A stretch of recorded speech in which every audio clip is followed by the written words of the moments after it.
संसार में ऐसी अनेक जेल हैं जहां पर भूतों का वास माना जाता है। ये जेलें भूतिया जेलें कहलाती हैं। अनेक लोगों द्वारा उन कैदियों के भूतों को देखने का दावा किया जाता है जिन्होंने लंबे समय तक कारावास की सजा काटी है। कुछ कैदियों को जीते जी अपनी जेलों से इतना लगाव हो गया कि मृत्यु के बाद भी वह भूत बनकर अपनी जेलों में लौट आए। ये भूत अपनी बैरकों में अन्य कैदों का रहना भी बर्दाश्त नहीं कर पाए। कई जेलों की बैरकों को हमेशा हमेशा के लिए बंद करना पड़ा। ब्रिटेन की डरहम जेल में नामी अपराधी डेविड डेविंस को लाया गया था। यहीं पर डेविड ने अपनी जिंदगी के 50 साल गुजारे। जब उसकी सजा पूरी हुई तब तक डेविड को इस जेल से इतना लगाव हो चुका था कि वो रिहाई के बावजूद भी जेल में ही रहना चाहता था। इस संबंध में डेविड ने तत्कालीन गवर्नर जिराथ क्लेटन को प्रार्थना पत्र भेजा जिसमें शेष जिंदगी भी जेल में बिताने की अनुमति मांगी थी। गवर्नर ने डेविड की मांग को अनुचित ठहराते हुए तत्काल रिहाई का आदेश जारी किया। डेविड ने मन मारकर जेल छोड़ दी और अकेला रहने लगा। रिहाई के कुछ समय बाद ही डेविड की मृत्यु हो गई। डेविड के भूत ने डरहम जेल की उसी बैरक में कब्जा जमा लिया जिसमें उसने सजा काटी थी। तब से डेविड के भूत ने इस बैरक में किसी भी कैदी को टिकने नहीं दिया। डेविड का भूत आधी रात में बैरक में मौजूद बंदियों को इतना सताता था कि बंदी चीख चीख कर बेहोश हो जाते थे। आखिरकार जेल प्रशासन ने उस बैरक को बंद करने का निर्णय लिया। एक कपल अपने नए अपार्टमेंट में शिफ्ट होते हैं। ये है रोब और ये है उसकी गर्लफ्रेंड गिल। रोब एक बॉक्स को अपने हाथ में पकड़कर कहता है, हे गिल, इस वाइन बॉक्स को कहाँ रखना है? इस पर गिल कहती है, यहाँ पर रख दो ना। फिर रोब कहता है, इस घर का ओनर सारी चीजों को अपने साथ लेकर गया है, लेकिन सिर्फ इस पुराने फ्रिज को यहाँ छोड़कर क्यों गया? वाओ, ये तो बहुत सालों पुराना फ्रिज लग रहा है। नॉर्मली फ्रिज की मोटर उसके पीछे होती है, लेकिन इसकी मोटर इसके ऊपर है। तुम फ्रिज की रिसर्च करना बंद करो, आओ हम ड्रिंक करते हैं। मैं क्या वाइन? ओ, वाइन को बिना आइस क्यूब के पीने में क्या मजा है। यहाँ इतनी बड़ी फ्रिज तो है, देखता हूँ कि इसके फ्रिज में कुछ है कि नहीं। ये कहकर वो फ्रिज को खोलता है और वो पूरा फ्रीजर आइस से भरा होता है। ऐसा लगता है कि जैसे इस फ्रीजर को कई सालों से खोला नहीं है। छोड़ो, हमें ये आइस क्यूब से मतलब है। रोब कुछ आइस क्यूब निकालता है, फिर वो वाइन में आइस क्यूब डालकर ड्रिंक करने लगते हैं। ड्रिंक करते समय रोब अपने गिलास में एक अलग चीज को नोटिस करता है और वो कहता है, गिल देखो, मेरे गिलास में जो आइस क्यूब है उसमें कोई चीज नजर आ रही है। तो वो दोनों उस आइस क्यूब को बाहर निकाल कर देखते हैं, लेकिन उन्हें ठीक से दिखता नहीं है। वो दोनों उस चीज को बहुत गौर से देखते हैं। तब वो देखते हैं कि वो एक हाथी है और वो एक मेमत नाम का हाथी है जो आइस एज के टाइम पर रहा करते थे। तभी गिल कहती है, मुझे लगता है कि ये एक छोटा मेमत टॉय है। हो सकता है कि इसे किसी ने पानी में डाल दिया हो और ये उसके अंदर फ्रीज हो गया हो। इस टॉय की डिजाइनिंग तो देखो कितनी डिटेलिंग से बनाई गई है। हो सकता है फ्रीजर में ऐसे और भी टॉयज हों। चलो ना देखते हैं। गिल उस फ्रिज को ओपन करती है और उस फ्रीजर में रखी चीजों को हटाती है। फिर जब वो अंदर देखती है तो वो एकदम सरप्राइज हो जाती है और कहती है, रोब यहाँ आओ, देखो।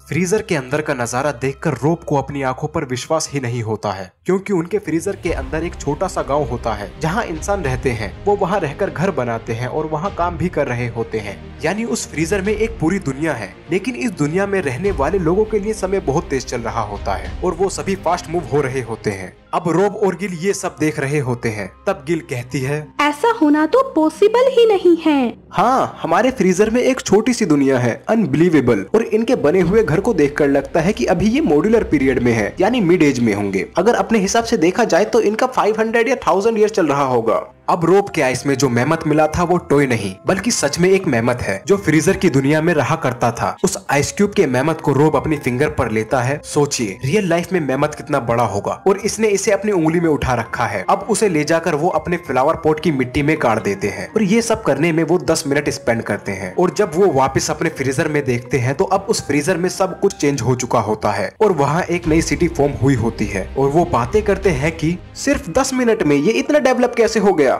उस फ्रीजर की दुनिया का टाइम बहुत ही फास्ट चल रहा होता है और अब उनकी दुनिया में इंडस्ट्रियल रिवॉल्यूशन चल रहा होता है। यानी अब वहाँ चल रहा होगा 1800 या 1850। ये फ्रीजर की दुनिया बहुत ही फास्ट है। वहाँ बिल्डिंग बहुत फास्ट बनती हैं और फिर वो धीरे धीरे मॉडर्न वार्ड में बदल जाती हैं। फिर कई सारी बिल्डिंग्स भी बनती हैं। असल बात यह है कि फ्रीजर की दुनिया में भी टाइम नॉर्मली चल रहा होता है। अब रोब फ्रीजर के अंदर बड़े ध्यान से देख रहा था।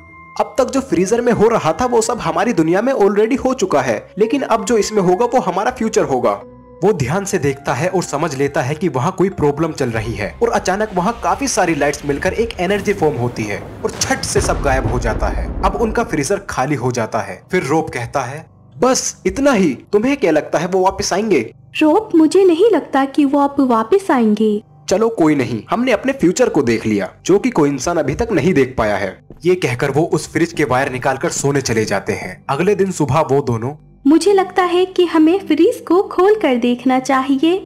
फिर फ्रीजर को ओपन करते ही वो दोनों खुश हो जाते हैं क्योंकि फ्रीजर में फिर से एक मिनी वर्ल्ड क्रिएट हुआ होता है। लेकिन अब जो वो देखते हैं वो काफी पास्ट का समय है, यानी ये वो समय है जब धरती पर डायनासोर रहा करते थे और वहाँ एल्प्स होते हैं जो छोटे डायनासोर को मारकर खाते हैं और बड़े डायनासोर उन एल्प्स को खाते हैं। ये एल्प्स ही आगे चलकर इंसान में इवोल्व होते हैं। फिर वहाँ आइस एज आती है और पूरी दुनिया आइस से भरी होती है और फिर दोबारा वहाँ इंसान अपनी दुनिया बसाते हैं और इसी तरह ये साइकिल कंटिन्यू होती रहती है और रोब और गिल ये देखते रहते हैं और इसी के साथ ये स्टोरी यहीं पर खत्म होती है।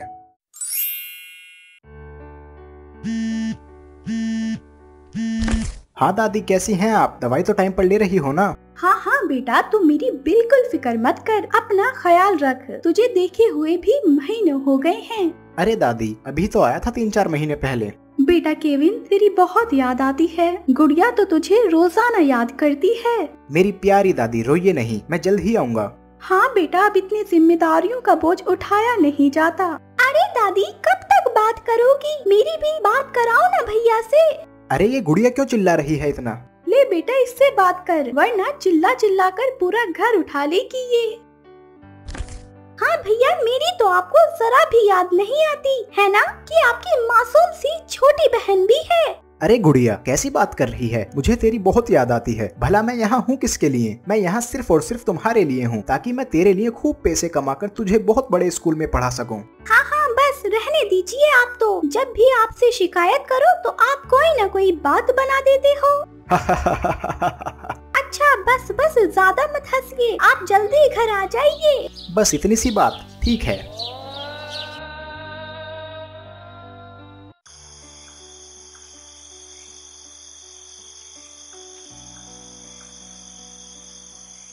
अरे यार, मैं नहीं जा सकता, कल मेरा इंटरव्यू है, मुझे उसकी तैयारी करनी है। चल ना भाई, तू ही तो मेरा पक्का दोस्त है, चल ना प्लीज। मैंडी कल मुंबई जा रही है, उसके जाने से पहले मुझे उससे मिलना है। हाँ तो जाना तू, मैंडी तेरी जीएफ है, मेरी थोड़ी है। भाई तू जा, जिद मत कर, मेरा मन नहीं है जाने का। चल ना भाई, चल ना। तू मेरा भाई नहीं है? बस बस चल, ठीक है, चलते हैं। खुश? वाह, ये हुई ना बात।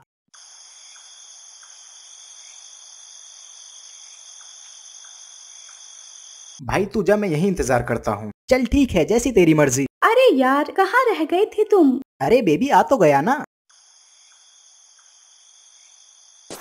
मैं हूँ केविन, मेरा गला है बहुत सुरीला।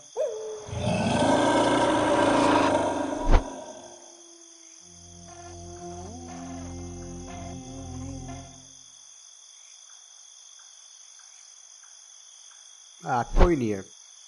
मेरी आवाज सुन के लोग हो जाते हैं मदहोश।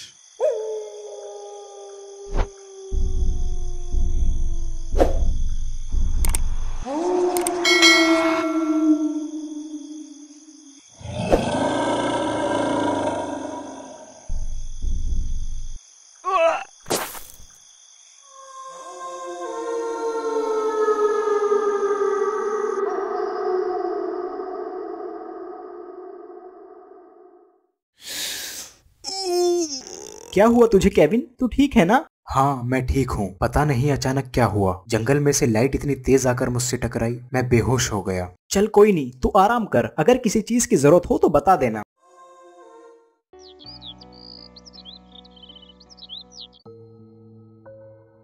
ये मुझे इतना भारी भारी क्यों लग रहा है?